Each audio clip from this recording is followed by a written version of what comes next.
They're gonna kill the love of my life. Casey! If I don't go back to what I was doing. Our line of work is quite brutal and quite ruthless.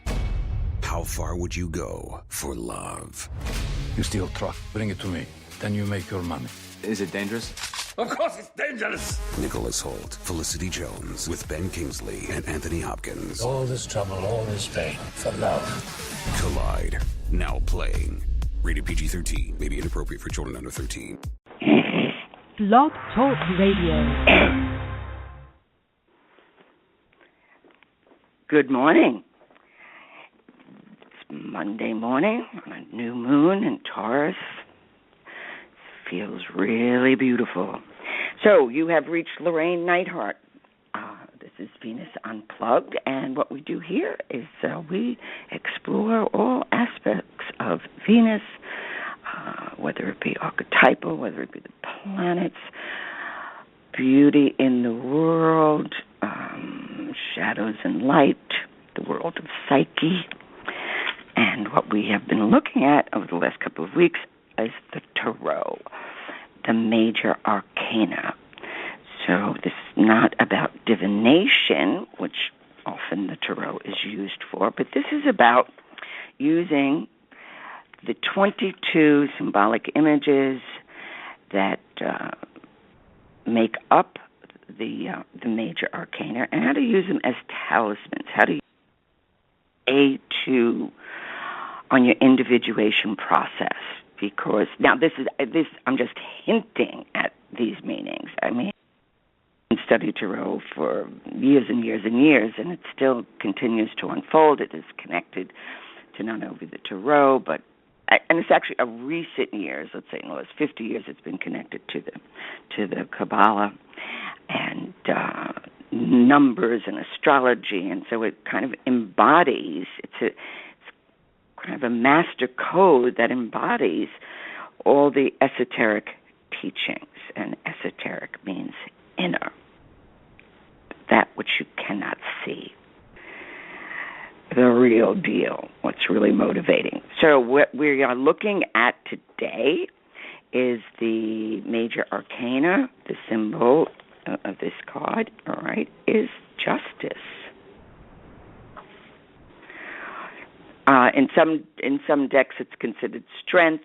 Like the names can be interchangeable, but it is the card number 8, and 8 means infinity, as above, so below. What goes around comes around, and so in using this card, all right, let's say you need to really stay balanced. You really need to be at that center point. So justice is blind, as we know, but justice goes within. It doesn't judge externally. It really balances what out. And in most of the major arcana, it's a being who's holding the scales of justice and a sword. And we look at that we use this image, all right, when we need to move ahead. And, in so many ways, who's to judge? Most of all, ourselves. So this card, the divinatory meaning, all right, when we're working with this card, it's the truth. Symbol of the truth that comes from within you. You're not swaying one way or the other in the opposites. It's your own deep inner light. So when you need deep inner light, you meditate on this card, or you carry it around with you, or you observe it. Where does this show up in your life, and how can you use it? Or if you have none, this is a good reminder to really look at these images and what it means. The brilliance of the symbolic meaning of things is it's like a red thread that goes out to eternity. It's like this ripple, and the more we observe it and experience it, because so often symbols are something that are experienced deep within our psyche, and we don't always have a word for it. But these are images, symbolic images, that tap that remembrance. Even if you're not conscious the unconscious knows. We may not have any idea, but believe me, psyche knows, the unconscious knows. So when we need justice, now justice has nothing to do with revenge. So often our fantasy, well, if there were justice, that God should poke that person's eye out. Well, that's really not how it works. We would like it to work for our momentary release of the need for revenge, but it's much greater than that, as humanity is much greater, potentially. But they need to begin to discover what these truths are, and how does this truth, reveal itself. And there's always a movement that is going on within our psyches. Some people will see it as a double helix that's constantly oscillating, or two serpents, entwined serpents, Kundalini energy moving. It's another form of the eight or the justice. And we need to feel that oscillating. It has a subtle vibration, but it's an oscillating force. Very often it's luminescent. One force is dark and deep, the other is luminescent, but they're constantly working together. So when we can experience this number 8 tarot card, we can feel, we can't go too far, because in the center, humanity's job, the first 7 tarot is really the gods, the archetypal gods. And then last week we went over the chariot, which is kind of man steps into his journey, or her journey, alone, with the wild horses, our own libido, our own strength moving, and 2 wheels just moving. That's the chariot. And as we move into the next card, now you can take any one of these major arcana and use them, as I said, as an inspiration, as a signpost, as the T-shirt that reminds us, this is what I need. And so often, people will think they need something from another person, or if only the society would, take care of me in some way. But we actually need these forces. We need to be able to access and maintain and work with this inner strength in order to manifest. We tend to think what we need is on a materialistic plane, or love in all its complexities. We don't always know what that really means, but we're calling it into our life, and sometimes it comes in some strange bedfellows, that's for sure. And it's like, oh, no, that's not what I wanted. No, what you wanted was peace, a center,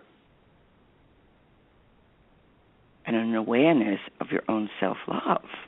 But we think it's external. And, of course, it can be, because that's part of why we're here, to share these experiences of love and hate and joy and all that makes us human. But the card of justice, what that represents is, the emphasis of being in a process. And it's a process of creation as opposed to product. The product is the end result. And very often when we take the responsibility of a process, or sometimes we're just mugged by it. So many things are opposing us that we say, okay, basta, I've got to start looking at my dreams, or I need to go and have a psychic reading, or I need to understand, my fate, my destiny is opposed to my ego. And then we start to seek help from others, hopefully the wise. So in this process, the maturity is like, whoa, I am a being here upon earth. And all the possibilities, all the shadow and light, but you are the builder of your life and the creator of the reality in which you dwell. Meaning, how you're perceiving, perception, how you view something. We can all, 12 people can go to a movie. Everyone will have a different perception, which also makes the storytelling and literature and movies and plays and the arts so profound and true entertainment, in the sense that it entertains the psyche. The psyche has something to work with. It's just witnessed something. It's felt something. I mean, that's why it's going to be so fascinating to, after a play, to just go and have, a discussion. How did you see it? Wow, I saw it this way. Yeah, that really annoyed me. Oh, whoa, man, I never saw it that way. Then you're really in the process of soul making and truly alive. No matter what the feelings are, they are alive. They have become, you're awake. And so this key of justice, it's the movement into the inner center.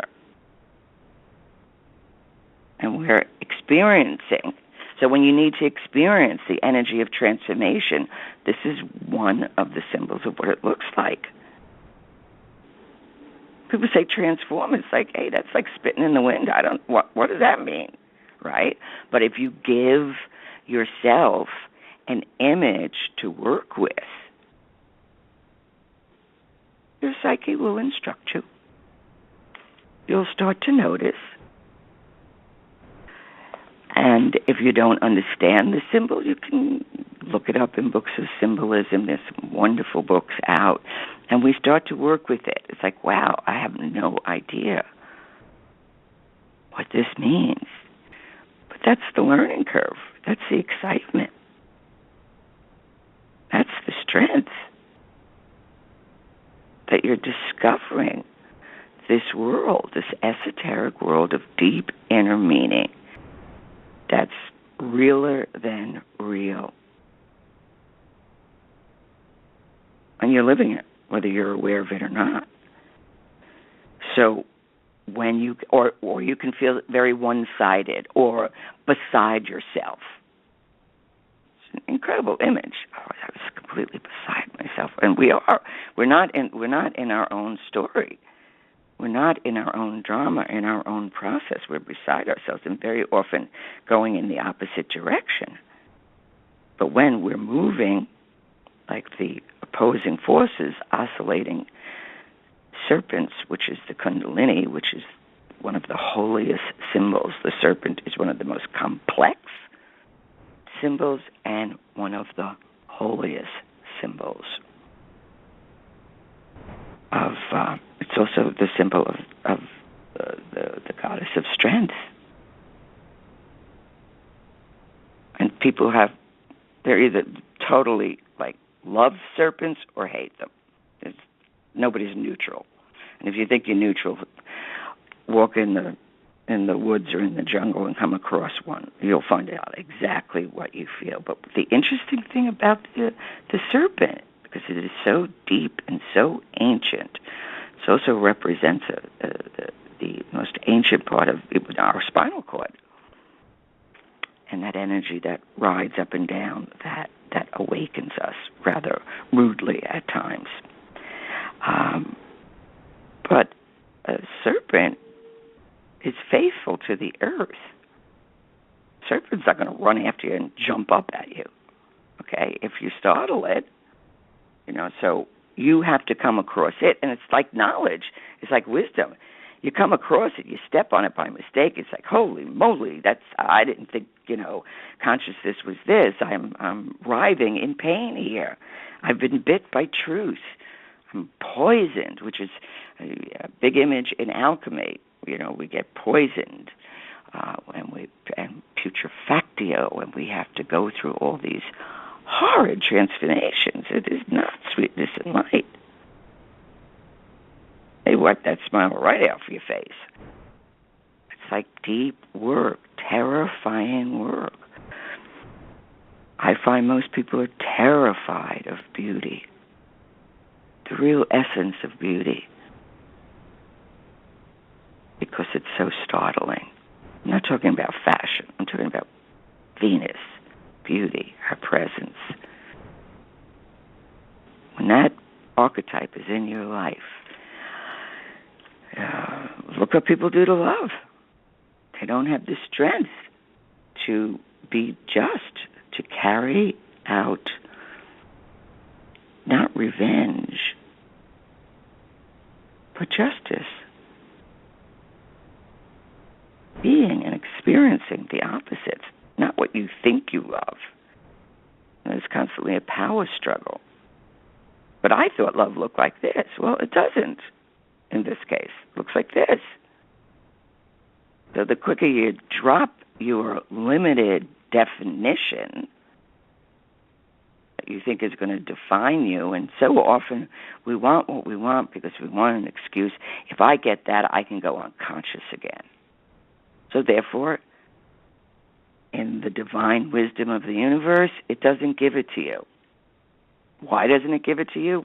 Because what you really want is to go to sleep.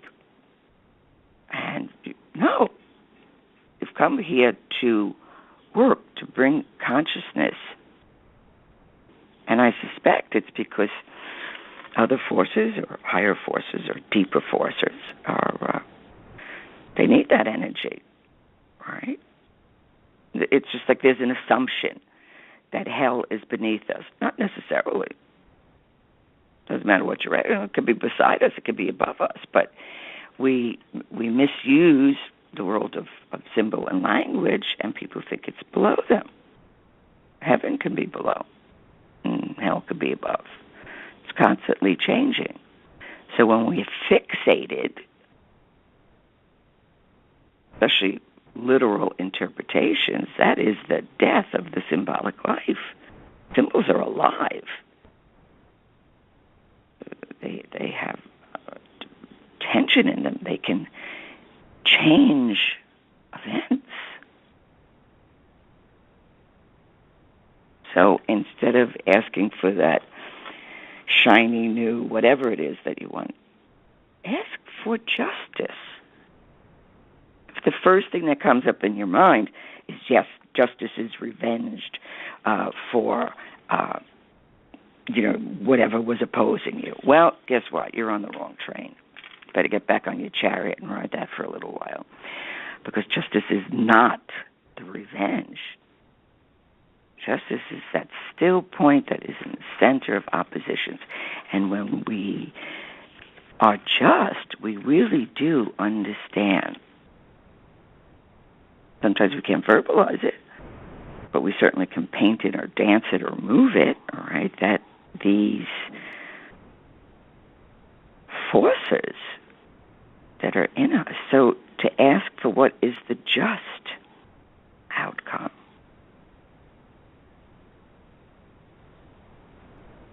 So we may want a person in our life, but it's not going to happen because that person in the end can be very harmful to you. Or worse, keep you infantile and give you everything you want and be the good papa. That's the kiss of death. You'll never grow with that one. Yes, we want to be sheltered and know that someone's got our back, but not children to be given everything that delights us. That's dangerous. We're here to grow.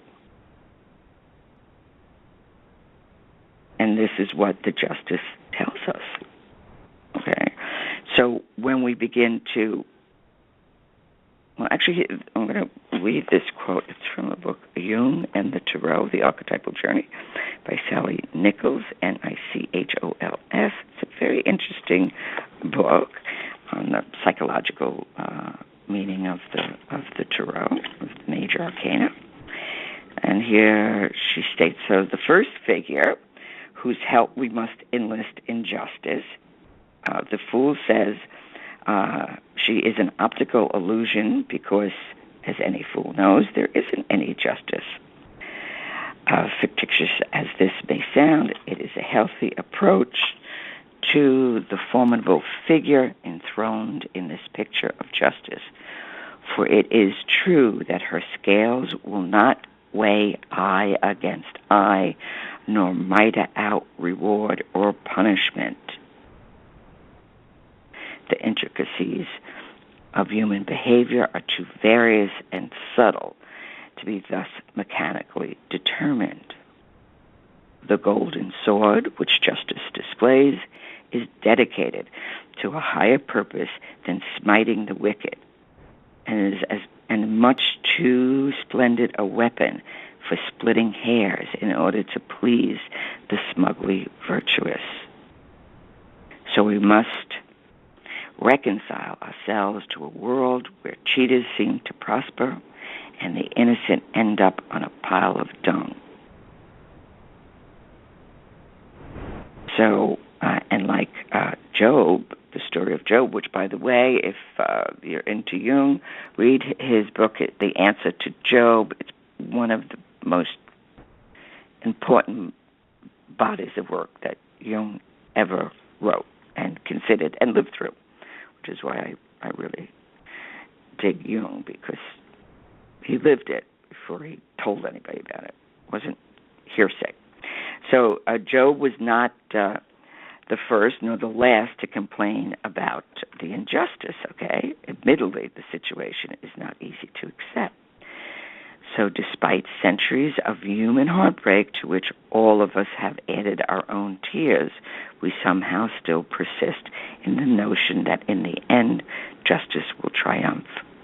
Whether we locate her in the sky or down in the courthouse, there she grandly sits in our mind's eye, incorruptible and omnipotent and omnipresent, ready to spare us the bother of moral conflict by adjusting questions of innocence or guilt.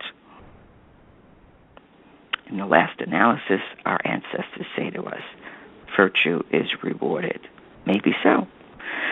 But we have by no way means arrived at the fabulous and the famous last analysis. And some of the intervening ones are very long-winded. Perhaps we had better find another approach to the problem of innocence and guilt, because the fact that we are all innocent and we're all guilty. And the meaning of the word innocent means ignorant. So it is our ignorance that imagines that we don't have any guilt. That's the brilliance of that symbol of the yin and yang. When it is white, it's a little black. When it's black, it's a little white. There's always there's no absolutes except in the legend in our own mind. So this is also what this brilliant symbol represents. That's what it looks like. We're not going to smite and use the sword. The sword can be for healing. The sword can be for killing. The sword of truth. Using it with wisdom. Or better yet, not using it at all. Just knowing that you have the power to do that. When you can hold in a mature way the reality, this is something that people who identify with being a victim, cannot or will not take hold of. It's too big of an image for them. They need to grow into this image. That we all have the capacity to wound deeply and destroy deeply. It's knowing that we can do that. Feeling how we want to act on it in a certain way. And not doing it. That's what consciousness is. I know I can have a feeling. And it can be overwhelming. Realizing the archetypal force, not the human force, the archetypal force that is coursing through my blood. And holding that. Being taught, being changed by the very experience, because that's the purpose. We don't, we act it out in the world so we can see our stuff. The unconscious projects, so it says, this is one of the images of what you look like, whether it be friend or foe. And it's like, oh, wow, that's what it looks like. And very often we recoil. We don't stay in that just place of the tension. The justice is the symbol that is in the center of the tension of the opposites. These two opposing forces that are constantly moving. So with the sword, or with that, as I said, that's what consciousness is. Or when we know we have to act in a certain way, and we do a deed. If we can't get out of it immediately, it means we're having an archetypal seizure. We're caught. We need to say a simple truth. We say it, we're in, we're out. But when we keep on going on and on and on and on and on, and then, the whole drama kicks up again, you're possessed, man. Consciousness is being aware of these powerful forces that live inside us, being able to identify what gets triggered, being able to see its shadow and light, and choosing to act on it, acting and removing yourself.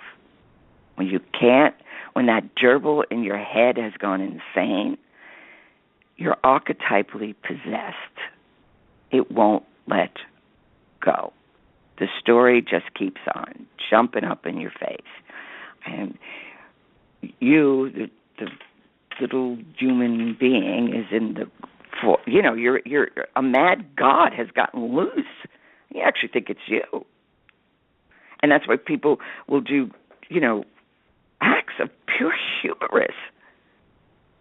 And on what, virtual reality did you ever think that was a good idea? Or that wouldn't come back? The archetype can be that way. It definitely can be that way. You can't. You're human. So when we have justice, we then can say, all right, well, what is this really about? All right, I want revenge at some hurt or wound, but when we call on justice, we can see, like, oh, wait a second, I don't have the full story here. This needs to work itself out. Essential casting has chosen me to partake in this drama or somebody else's drama, and we can step in and we can step out of it. We can sever from childish dependence, negative and positive. So the ritual of justice is the golden sword. We sacrifice our infantile fantasies for maturity, individuation, becoming an individual. In childhood, we're all part of a collective storytelling. And hopefully, you love yourself enough to take up the task of individuation, of becoming whole. And don't give yourself a time, just say, I'm somewhere between here and eternity. But my journey is to find out who and act and live you are as an individual. So take the Justice card. As I said, you don't have to have a deck of tarot. You can Pinterest and look at these images and look at all sorts of images. There's thousands of different images of different tarot decks, okay? Pick the one that really speaks to you. And before you go with the smiting and the miting and all that stuff, say, no, I want the justice, whatever that might be. Not a revenge, but bringing it back into a central order where the story can continue to teach and grow. And the opposite is don't be so passive that you just fall off the end of the earth. That doesn't work either. I'll just be invisible. No, just stay in the center. So, may your week be filled with images of justice and the teachings of that, and we'll be back next week. Bye-bye.